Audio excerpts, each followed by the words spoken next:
I wanted to rewind because I think it must have been on your blog that you were saying that it took like your journey to get published and your journey to get, you didn't get representation, you got the agent, you got the offer first, I think if I recall correctly. Yes, for the Medoran Chronicles, yes.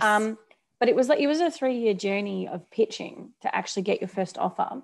So can you just kind of run us through that, and what, if any particular take out, especially now that you're, was it 7 years into your career as an author? 6. My first book came out in 2015 and we're now in 2021. Right. 6. Right. Yeah. So like 6 years on, looking back on it, your reflections and thoughts on it. Yeah, I mean, I had a lot distracting me at the time, which helped. So I was working like a normal job. And, I think it helped that I never intended to get published. So I wrote my first book purely because I couldn't find a book I wanted to read. So my first book, Akane, I kind of pulled elements from all the books I was reading, and I liked all those elements, but I wanted them all in one book. And so I wrote Akane. And but when it was finished, I never wanted anyone to read it. It was just purely for me, for my entertainment, for my enjoyment.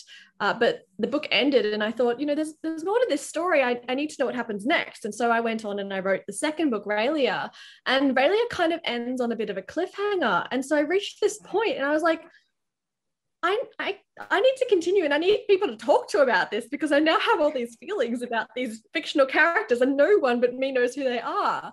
And that's kind of where I sat back and I was like, well, maybe I should look into getting published. I don't know anyone in the industry. I don't know how to get a book published. I don't know the first thing about any of this. And so I started doing a lot of research. I looked into self-publishing versus traditional publishing and agents, everything like that. And ultimately I decided that I didn't know enough about anything to try and go down the self-publishing path. I have so much respect for people who manage that with the marketing and the promotions and everything, yes. I don't know how you do it. I just would have been like, I am lost in a sea of uncertainty here. So for me personally, I decided, okay, I'm going to try and traditionally publish. And so I was looking at agents, and it was at a weird time in the world where kind of like agents, you couldn't get a publishing offer without an agent. But at that time, especially in Australia, agents weren't accepting authors who didn't already have a publishing contract. It was weird. Thankfully, I think that's passed. But so I was looking overseas for agents, and I was doing a lot of pitching, but I was also doing a lot of slush pile submissions. So, like at the time, I think like Penn Macmillan or PRH or different people, well, they were just Penguin and Random House at the time, but, they would have like one day, once a month where you could send in a submission and, so I was doing a lot of those things, and I just kind of was trying. And I started to get some really interesting feedback about my book. And that was, things like agents especially would be like, we love everything about this book, but young adult fantasy just isn't a thing at the moment. And they still say that. They still say that, and it's like, really? I don't know. But yes, I was getting a lot of that, getting a lot of, we love your characters, we love your world, but we don't have any room on our list at the moment, or just basically getting a lot of really positive feedback, but still hitting no's. And so I remember thinking, if people are loving this, but still not taking it on, then how is it ever actually going to get anywhere? But I kept trying, and because I thought, I had this mentality that all it takes is one yes, that's all it takes. And so I kept trying and did that for 3 years. And then it kind of reached a point where it was kind of really slowing down. And really there was a big rise in like sci-fi and dystopian. And then I think vampires were slowly coming in and slowly coming out. And I didn't have any of those things in my books. And so I went off and I wrote a different book. And that book started to get a lot more traction.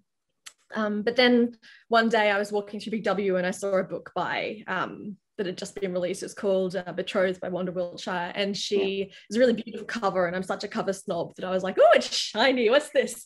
And I picked it up, and it was by a reasonably new independent publisher, Pantera Press, based in Sydney, and I hadn't heard of them, and they had an open submission policy, so I submitted Akane, and then a month later I got an email saying you're through to the next round of submissions. And I should mention here that I'd put Akane aside by that point. I was like, you know what, it's not the right time. It's going in a drawer. It'll come back out if YA Fantasy comes back up. And then 7 months later, out of the blue, I got an email from them saying we'd like to publish a series. So yeah, it was definitely a roller coaster of a journey. I didn't believe it. I thought that was a prank. I thought someone had hacked my emails.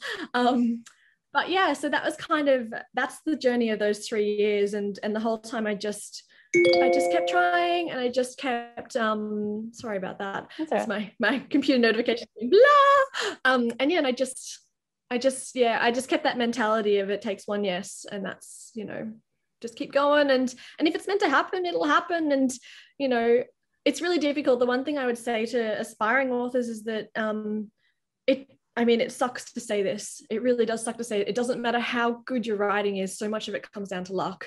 And so much of it comes down to the industry, and so much of it comes down to market trends and stuff that it really shouldn't come down to. And even if you do get published, some of the best books I've ever read, no one knows about them, just purely because, you know, I don't even know why. Like, it doesn't make sense. So you really have to do this like just because it's your dream and you love it so much that you can't not do it, because, you know, there's no guarantees in any other way, and that can be really hard, and it can be really disheartening. So if you love it, and if you know, then that's what you hold on to. So yeah, that's a really long-winded answer for your question.